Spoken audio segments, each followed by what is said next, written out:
Hayali otursun balam, beryankede durmuşuna salam. Gülümürde yayına kıydım, ağlaman. Hayali otursun balam, beryankede durmuşuna salam.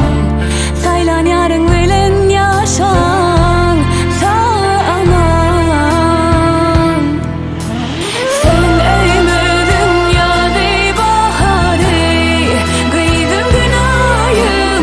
Gözden dillen doğrar seni, Şah-ı Merdanım.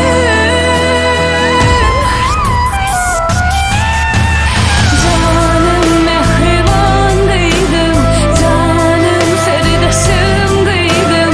Kerem aylansın senin mudam başından. Canım mehriban kıydım, canım serdaşım kıydım. Melekler doğrasın seni ayrılman taşından.